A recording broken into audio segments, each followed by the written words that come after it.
Hey folks, Fernando for UniHosted here. We have a video today about SSH connection or secure shell connection to UniFi Access Points. I will show you how you can use any SSH client like PuTTY or maybe the web client that we can use in the UniFi controller to connect to an access point and perform some troubleshooting, or maybe just connecting to a new access point to set the inform address of your UniFi controller. It's really important that you know how to connect with SSH. Like I mentioned, it will help you with troubleshooting sometimes or to deploy any access points. So now, if you're ready, let's begin. All right, folks, let's begin. And if you prefer a reading version of this tutorial, I will drop a link in the description of the video. It's a blog entry that we created. It will have the same instructions as the ones that I'm providing you on the video, but you can just go there and you will have the same information. Okay. Let me just move this guy over here. Now, the first thing I'm going to do is I will show you how you can connect to a brand new access point or an access point that it's on factory defaults. Okay, it's really simple. The credentials, there are just default credentials to connect. What do you need? Well, you need to know the IP address of the access point, and you also need an SSH client. Okay, how you can figure out what's the IP address of the access point? Well, there are several tools that you can use for IP discovery. You have one especially for Ubiquiti and made by Ubiquiti, which is WiFiman. Let me show you over here. Is this guy?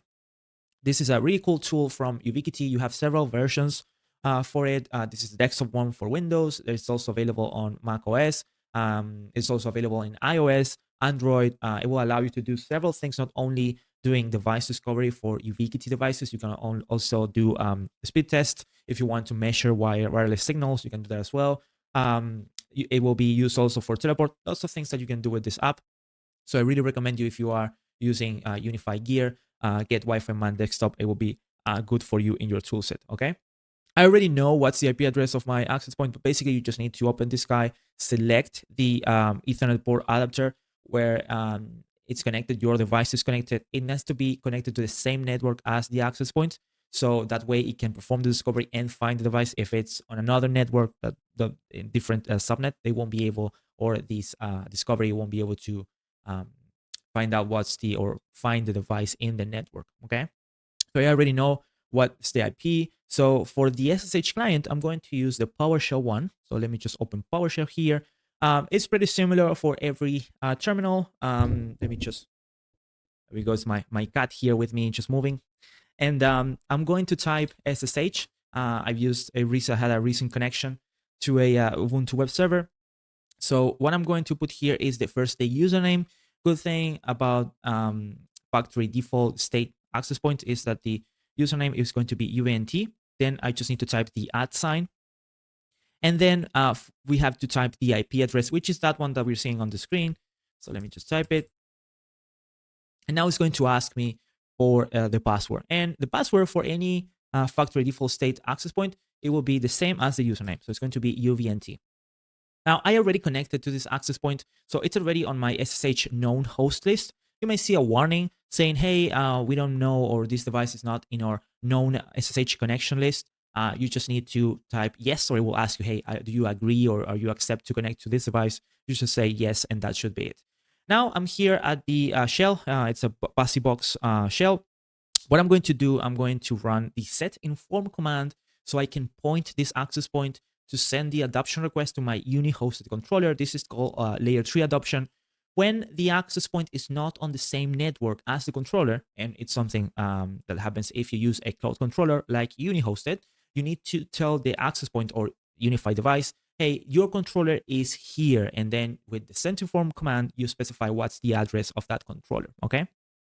So I just need to type set inform. Now, let me just run something else before. For example, if you run info, we can see some basic information about the access point IP MAC address. And we can see there at the status, it's saying unable to resolve. That just points to the default UniFi hostname. If you set up cloud keys or maybe gateways or anything that has a built-in controller, it will have that default hostname or FQDM. So that's how, if they are in the same network, they will just reach out to that device and say, hey, I'm here, I'm available to be adopted, okay? If you install the controller on a server, what you can do, for example, you can just create an A record, so they can resolve that record to the IP address of your controller or network server there for UniFi. Okay, now we are good to go to set the inform address. I just need to get the inform address from my server. Now it's pretty straightforward. I just need to copy this URL over here. It's just the host name of your controller. That's basically it. Of course, if it's a cloud controller, you need the public one, not the local one. So let me just go back here to PowerShell, and I just need to paste that here. Something important, always use HTTP when you are setting up the inform address, okay? HTTPS doesn't work. Alrighty, now I just sent the adoption request, and you can see it's here.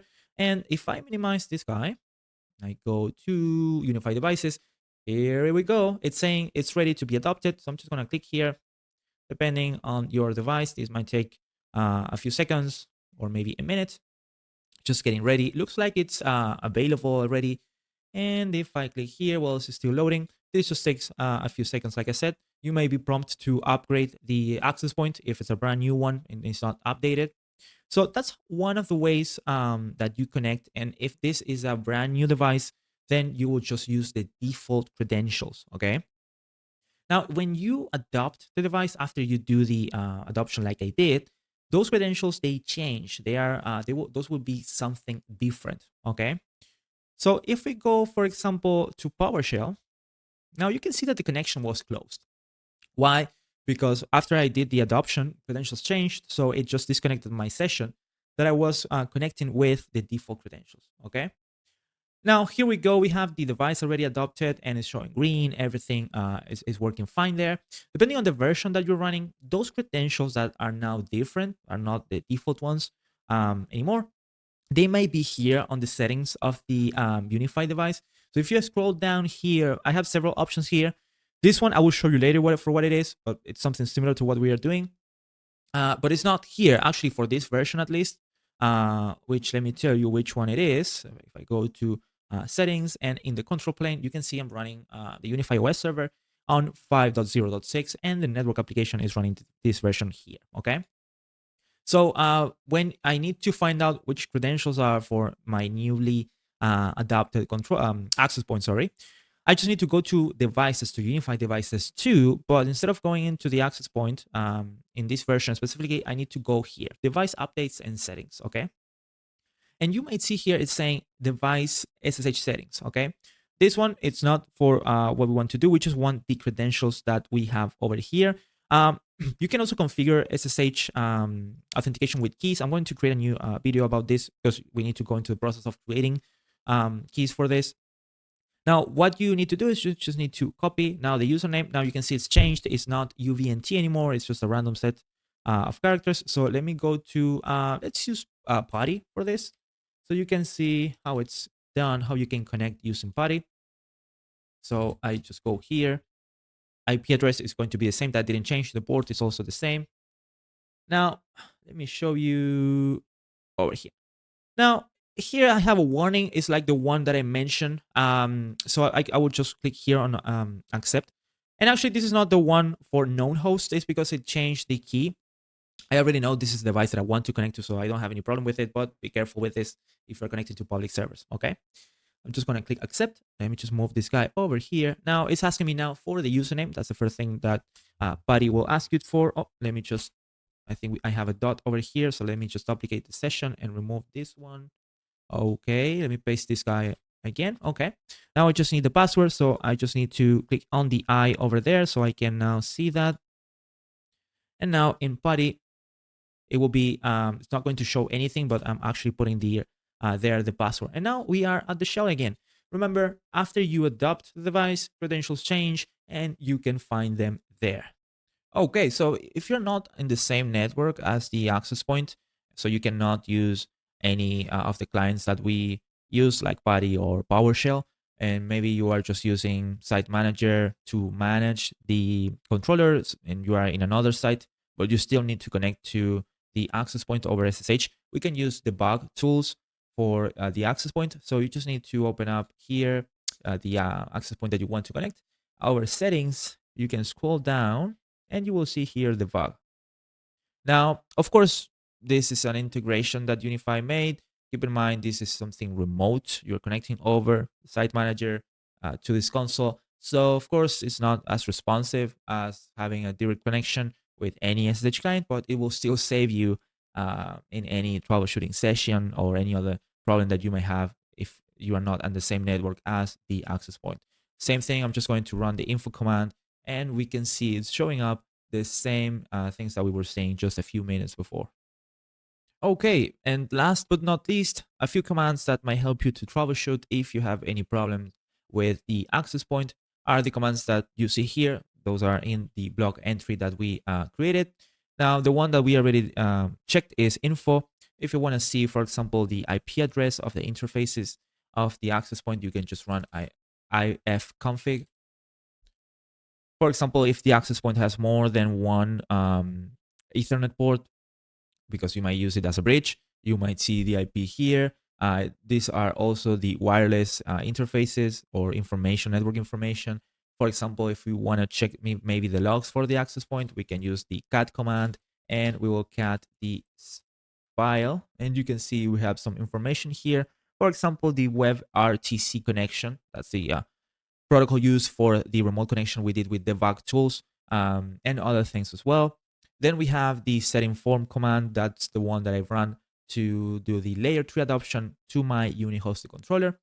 If you need to reboot the access point, it's just reboot. And then we have two commands that are pretty much for the same purpose, and it's to reset the access point to the factory defaults. Alrighty, folks, that was it for today. Thank you so much for watching. If you have any questions, a comment, or maybe a request for a new video, just drop that on the comment section. Don't forget to give us a thumbs up if you like the video and also subscribe to our channel so you have a notification every time we drop a video on the channel. My name is Fernando and I'll see you in the next UniHosted video. Bye bye.